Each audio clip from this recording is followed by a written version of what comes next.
আসসালামু আলাইকুম। Welcome to cook with Afroza blog channel. আশা করছি সবাই ভালো আছেন। আমি আলহামদুলিল্লাহ ভালো আছি। খাসির মাংস আমরা অনেকেই পছন্দ করি না, কারণ খাসির মাংস থেকে বাজে একটি গন্ধ বের হয়। আর এই গন্ধের কারণেই অনেকেই আমরা এই খাসির মাংসটা পছন্দ করি না। আজকের ভিডিওতে আমি আপনাদের সঙ্গে শেয়ার করব খাসির মাংস রান্নার এমন একটি রেসিপি, যেভাবে রান্না করলে খাসির মাংস থেকে বাজে একটা গন্ধ সেটা থাকবে না, সেটা দূর হয়ে যাবে আর খেতেও অসাধারণ লাগবে।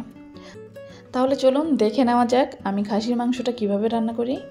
খাসির মাংস রান্না করার জন্য আমি এখানে 1 কেজি পরিমাণ খাসির মাংস নিয়েছি। তাতে দিয়ে দিলাম লবণ পরিমাণ মতো, আর দিয়ে দিলাম 1 চা চামচ হলুদের গুঁড়া। মরিচের গুঁড়া দিলাম 1 টেবিল চামচের বেশি, অর্থাৎ 2 টেবিল চামচের একটু কম দিয়েছি। আসলে যে যেমন ঝাল খায় ঠিক সে পরিমাণেই মরিচের গুঁড়া দিতে হবে। আর দিয়ে দিলাম 1 চা চামচ ধনিয়া গুঁড়া। থেতো করা রসুন দিয়ে দিলাম 2 টেবিল চামচের মতো।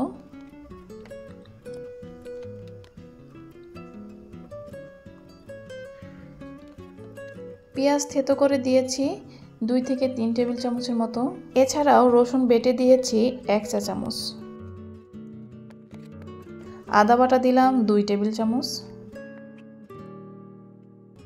জিরা বাটা দিলাম 1 টেবিল স্পুন।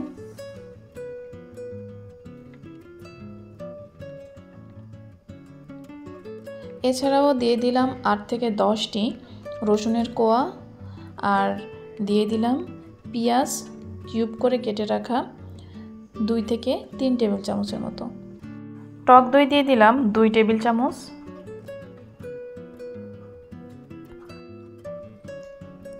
তেজপাতা দিয়ে দিলাম 2 থেকে 3টা।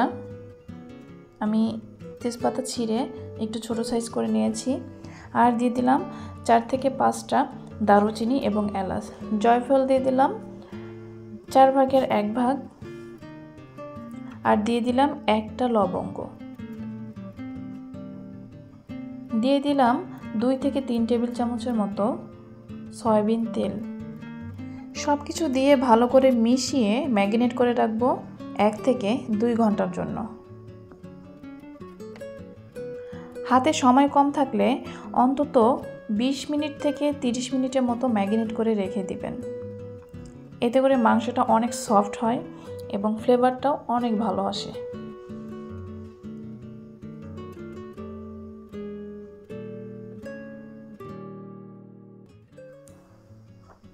এদিকে রান্না করার জন্য চুলায় একটি প্যান বসিয়ে দিয়েছি। প্যান গরম হয়ে আসলে তার মধ্যে দিয়ে দেব হাফ কাপ পরিমাণ সয়াবিন তেল।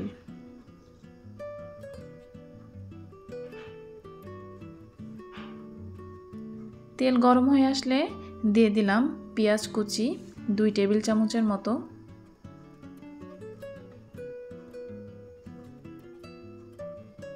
পেঁয়াজ কুচি লালচে করে ভেজে নেব।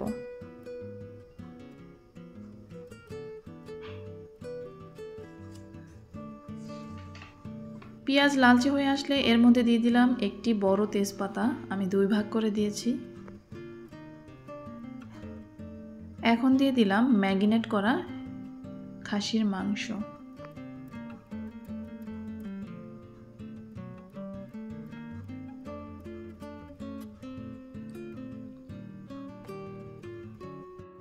ভালো করে নেড়েচেড়ে মাংসটা কষিয়ে নেব। এ সময় চুলার আঁচ রেখেছি হাই হিটের চেয়ে একটু কম। এই সময় মাংস থেকে পানি ছেড়ে দিবে।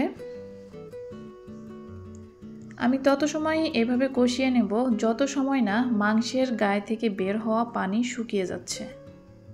ঢাকনা দিয়ে ঢেকে দিলাম যেন তাড়াতাড়ি মাংসটা সিদ্ধ হয়ে যায়। আর কিছু সময় পর পর ঠিক এভাবে নেড়েচেড়ে মাংসের পানিটা শুকিয়ে নেব।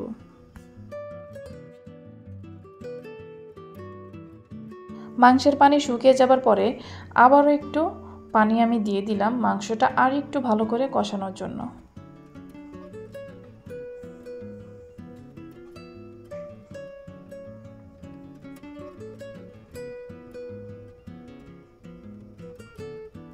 এভাবে আবারও নেড়েচেড়ে ঢাকনা দিয়ে ঢেকে এই পানিটা শুকিয়ে যাওয়া পর্যন্ত রান্না করতে থাকবো।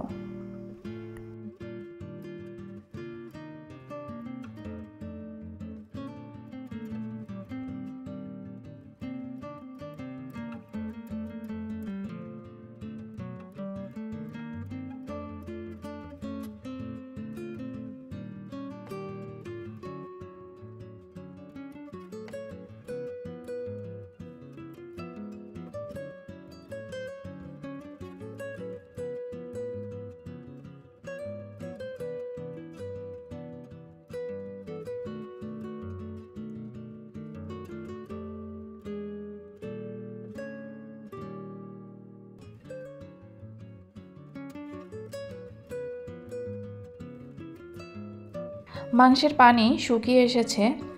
এখন এই মাংসের মধ্যে আমি দিয়ে দেব গরম পানি।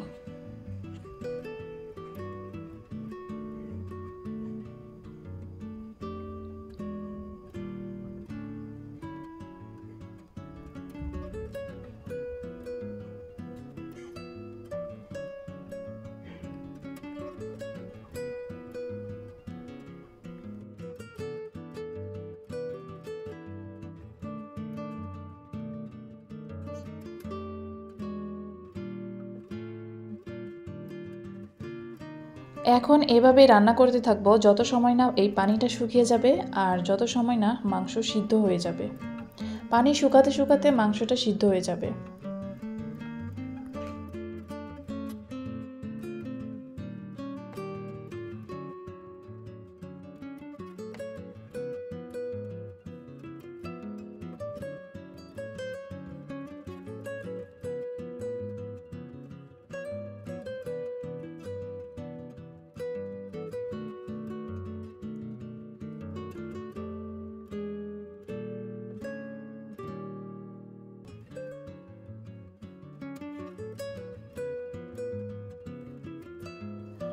মাংসের মধ্যে থাকা তেজপাতা আমি তুলে নিচ্ছি, কারণ তেজপাতা থেকে যতটুকু ফ্লেভার ছাড়ার তা ছাড়া হয়ে গেছে।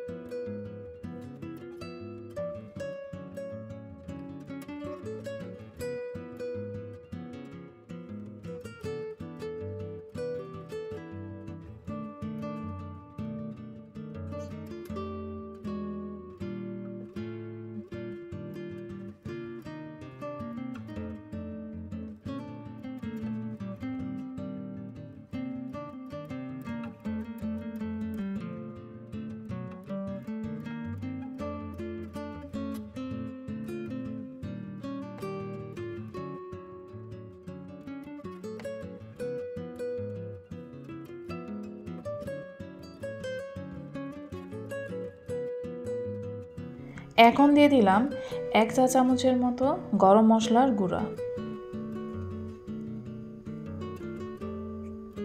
গরম মশলার গুঁড়ো দিয়ে ভালো করে নেড়ে চেড়ে 2 থেকে 3 মিনিটের মতো জাল করে নেব।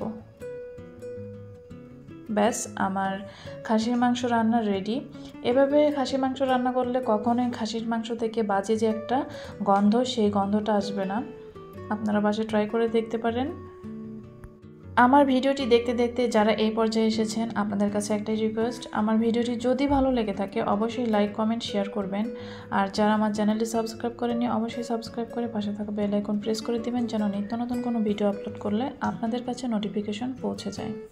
সবাই ভালো থাকবেন। আল্লাহ হাফেজ। আসসালামু আলাইকুম।